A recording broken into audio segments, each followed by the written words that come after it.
Hey guys, what's up? It's Michael Myers and Mr. Hollywood. And we're here on the Hollywood channel, and today we are going to be ranking the top 5 best performances by an actor in a leading role and an actor in a supporting role. And before we even give you guys our list, these are the ones that kind of maybe spoke to us on an emotional level in terms of just their depth or the characters. These aren't even our favorite characters of all time, right? Like, these aren't our favorite characters ever. Heck, they might not even be our favorite movies ever. And we're also going to be doing supporting and lead. So yeah. And we have had to see the full movie all the way through. Yes. For them to qualify. So how we will be doing this ranking, he will do number 5, and then I'll do number 5, then 4, then 3, then 2, then 1. But we're going to start off with best supporting. And then we're going to end it with the big one, the lead. Yep. So, coming in at number 5. Who'll start? For me, for best supporting actor, that is the legendary actor who I missed, and even though he's still alive, I mean, he's just retired, and that is Jack Nicholson for A Few Good Men. I mean, yeah, this performance, and just in terms of how deep it was, I just think it was great. And, you know, how he was kind of lurking in the backgrounds a bit. And to add something, I probably when you see The Shining, you're probably going to put him higher. Well, we haven't seen The Shining yet, but hopefully but that's for lead. This is for supporting. Yeah. However, I mean, yeah, just in terms of him, like, lurking, and Jack Nicholson was one of our great actors, probably from, like, the 70s to the 90s. And, I mean, yeah, and at the end, during the court case, and it was all brilliant. His performance was incredible. And it is my number 5 when it comes to supporting performances. Now for my number 5, I'm really sorry, guys. I kind of rushed this one, kind of not. But I put J.K. Simmons from Whiplash. I would have put him a little higher, but I just didn't see enough of him. I saw enough of the main character, but just not enough of him. But I really loved his performance in that. And I hope I will see him more in Invincible. It's kind of funny that you said this, because that was my number 4 in terms of supporting.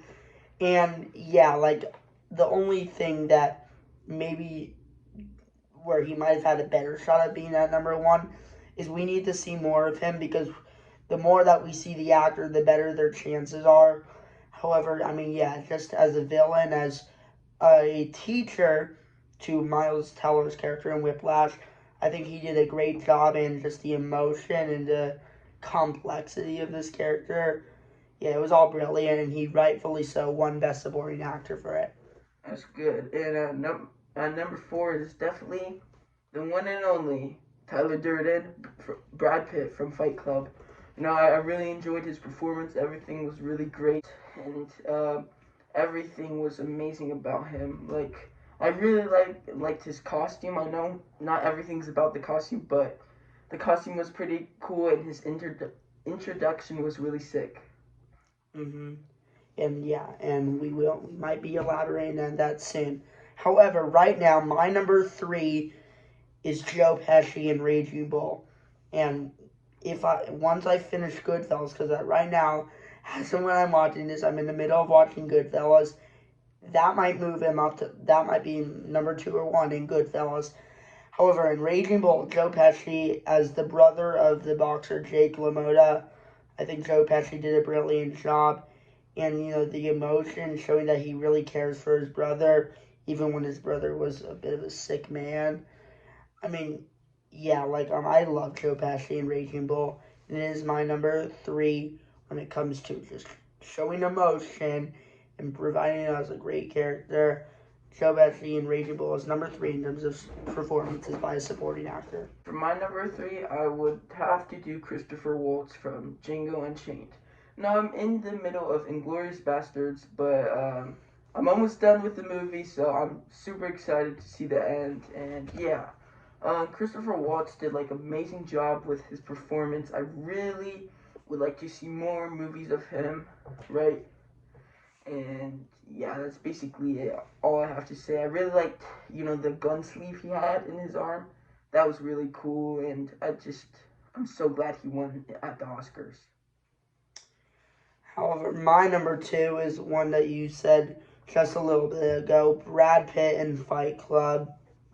And, for a second, actually, before doing this video, he was almost in the lead, but I realized, oh, right, Edward Norton was the lead. Because it says the narrator. Because we don't really get his name, it just says the narrator, so that means... And also, he has the most screen time in that movie. Yeah. However, Brad Pitt, from his opening introduction scenes to running the whole gang, and just the emotion and complexity of this kind of washed up guy who just wants to build kind of an alliance. I mean, yeah, I think it was all brilliant. And Brad Pitt is obviously one of his great actors, and his Moneyball performance almost made this list, but I didn't want to have double. Yeah, however, he was really good in Bullet Train, too. Oh, yeah, in Bullet Train. So, yeah, but Brad Pitt in Fight Club is his best performance I've seen, and it is my number two when it comes to supporting actors. And we are very excited to see 7 very soon, I hope so. Yeah. And, yeah. Now, my number 2 is from Prisoners, Jake Gyllenhaal. He was so great in that movie. Like, he was really good in that movie. He was like, the performance was amazing. Did he win the Oscars? No, he didn't. I don't even think he got nominated. I wish he did, because it was really something. I liked seeing him and, like, him walking around. I do wish he had some more emotion at some times, but, I really liked him in the movie.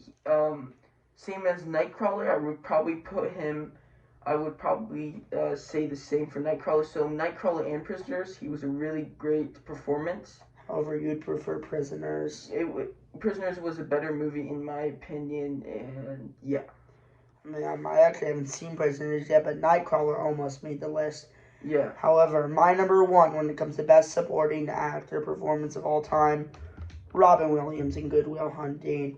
It's Robin Williams. How can you not love Robin Williams? Yeah. And, yeah, he gave a great performance in Good Will Hunting as his therapy of Matt Damon's character. And this might be just a bit of emotional.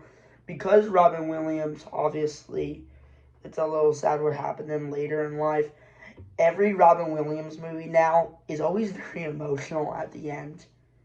Yeah, I would say so. Like, I was watching, I think the movie was called RV or something about that. Mm-hmm. And I was watching it with my family, and at the end of the movie, I, asked my mom, is he making any more movies? And she was like, no, he died. I was like, oh, and I never knew that until, the last 3 years ago. I knew that, but, yeah. And his performance in Dead Poets Society, which technically got nominated lead actor at the Oscars, I'd consider that as supporting. And that also almost made the list, but I prefer him in Good Will Hunting by this much. Yeah. So that is my number one when it comes to best supporting actor performances. Now for the last one, before we get to the lead actors. My number one has to be Andrew Garfield from Social Network. I know everyone's gonna say this, but I really loved the end scene, or the hour and 30-minute mark, where he slammed his computer on the desk and destroyed everything. Man, that was something. That was really emotional and a little heartbreaking at some points, but he played a really good job for the Social Network, and I think David Fincher did an amazing job directing that movie.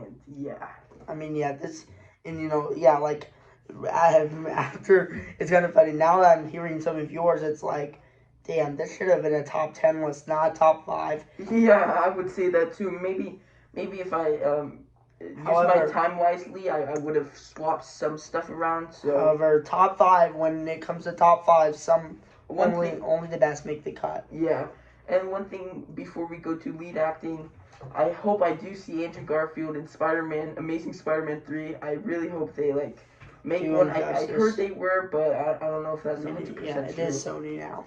Yes. Now we will be presenting the lead roles. Our top 5 of amazing performance of the lead roles. Yes. So your number 5. I will go first this time, and my number 5, Sylvester Stallone, right? That's how you pronounce his name. Sylvester Stallone. Yep, I would. From Rambo, he was. I was thinking about Rocky, but in Rambo 1, he was really good. Like, it really felt. If something really came to me and was like, man, that was good. Like how, like his performance and like coming back from the war and getting like criticized and everything. Now, Rambo 1, 2, and 3 are very different movies. One is like just a movie where he comes back from the war, and 2 is like he's fighting a war. And 1 was just, really good, and I really enjoyed it with our main character and everything. And yeah, I'm glad I put it at number 5.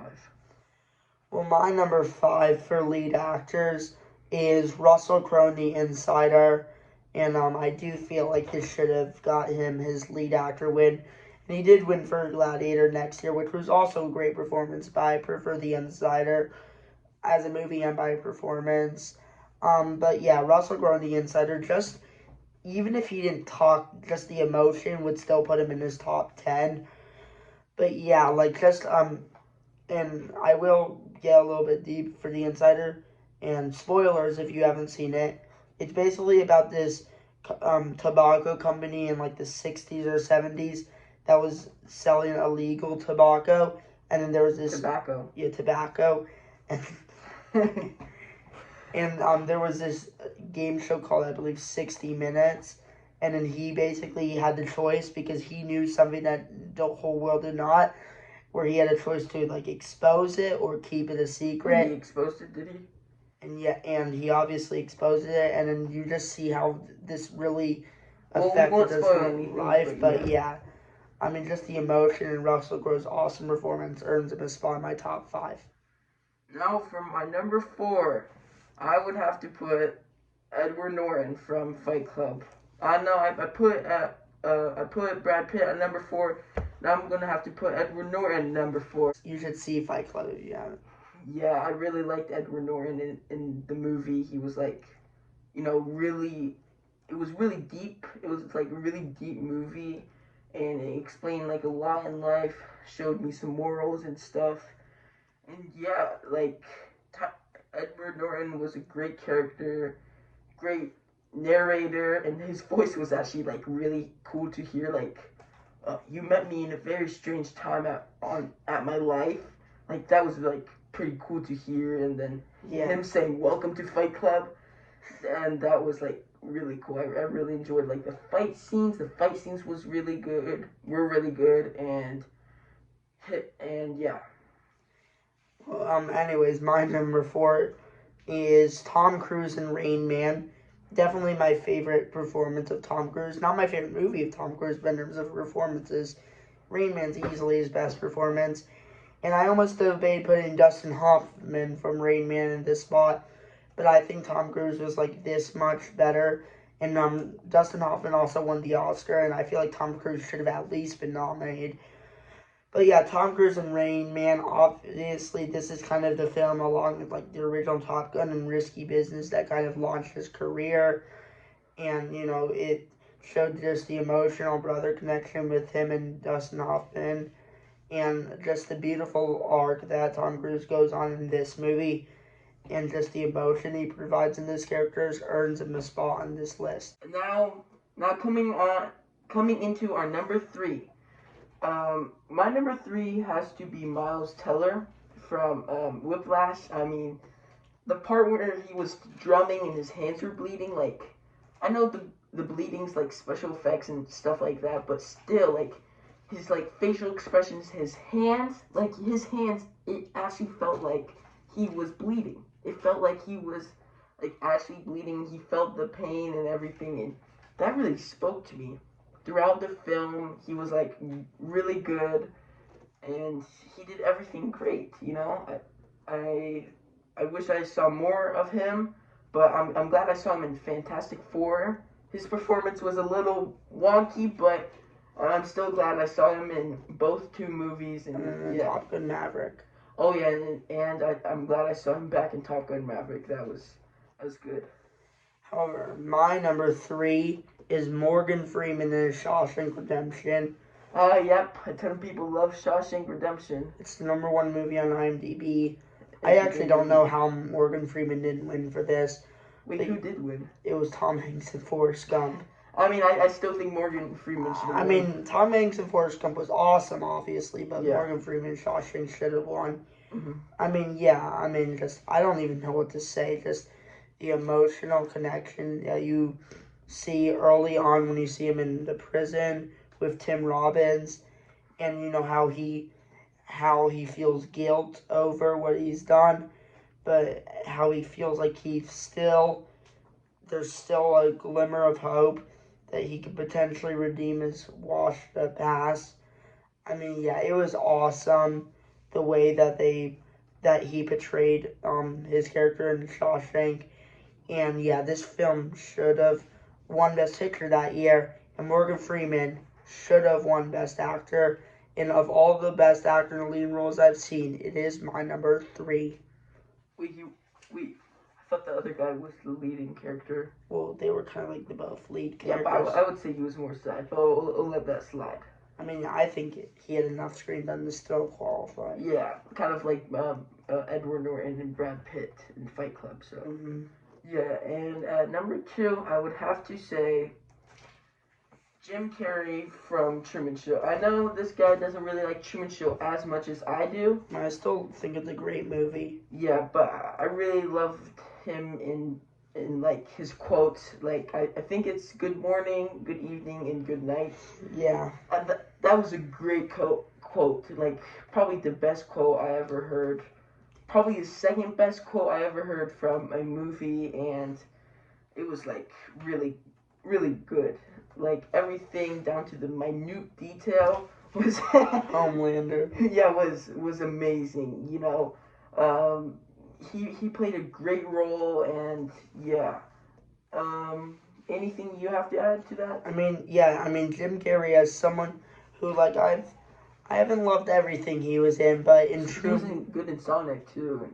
True. Yeah. But like I didn't love his interpretation of Riddler. Uh-huh. However, yeah, in Truman Show he actually did a great job. And in The Mask, he was really great in The Mask. And yeah.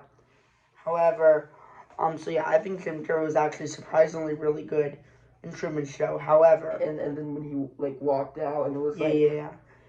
Nothing's real. Yeah. However, my number 2 is Marlon Brando for The Godfather. Yep. I mean, iconic. Probably one of the most iconic and just in terms of iconicness. But yeah, Marlon Brando, The Godfather was excellent. Marlon Brando, probably from the 50s, 70s, was one of the best actors. And yeah, in The Godfather, he was awesome as playing Vito Corleone, the old man, and who runs the mafia crime family. And yeah, Marlon Brando did such a great job.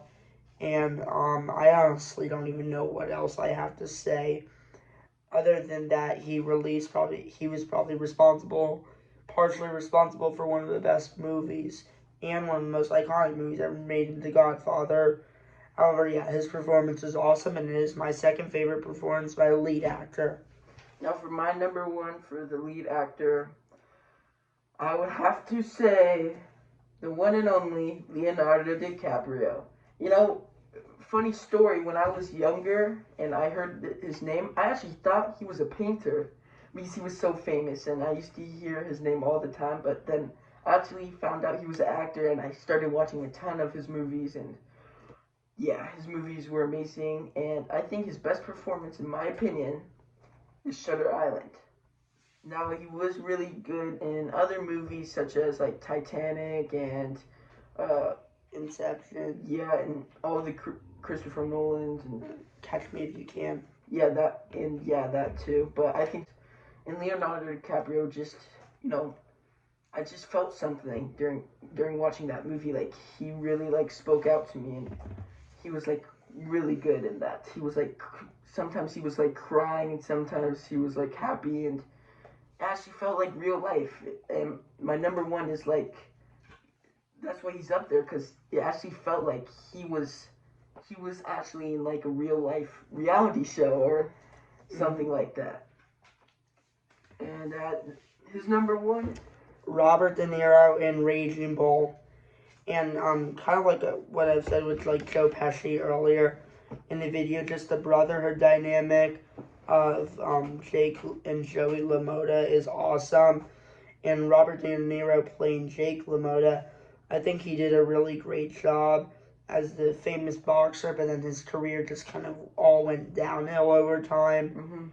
But by the end, you still feel like there's a glimmer of hope. And I am going to get very real. Sometimes crying scenes in movies can get over the top. When Robert De Niro's character was crying at the end, that is just one of the times where I actually didn't feel like it was just fake, over the top. Yeah. I actually felt like it was actually really emotional. That's what I also felt for my number one in Shutter Island. Like, everyone acting in the film was really good. It didn't just feel over the top. But yeah, Robert De Niro, someone who played a washed-up boxer. By the end, even though he's the jerk and you kind of despise him. Kind of like Social Network. Oh yeah, with like Jesse Eisenberg. Yeah. But really more so in this, you kind like of... the character. Well, no, but like you just kind of feel bad for him after all he went through in the film. Where like Jesse Eisenberg, I don't feel the same thing because he didn't go through that much other than like 5 million people not liking him. But anyways, Raging Bull is an awesome movie, one of the best movies of the 80s. And in terms of acting performances, a leading role, Robert De Niro is my favorite leading role performance I've seen so far, obviously. That's probably going to change over time as we see more movies. But for now, that's my number one. Thank you, everyone, for tuning in to Mr. Hollywood's channel. And anything you have to say? I mean, thanks a lot for Michael Myers for returning from the top 10 of 2023. No problem. And this is one of my longer videos in a while, but I don't mind when we have fun talking about actors, especially because the Oscar nominees were announced, so this feels like a perfect time to do it. Indeed. And my quote of the day is, I would rather die as a good person than live to see myself become a monster. Shutter Island. I don't know if I got that completely right, but yeah. And my quote of the day is, we don't talk about Fight Club. And my final quote of the day is from John Wick. Anyways, thank you guys. Thanks for watching. Feel free to share your favorite performances down below in the comments, and peace out.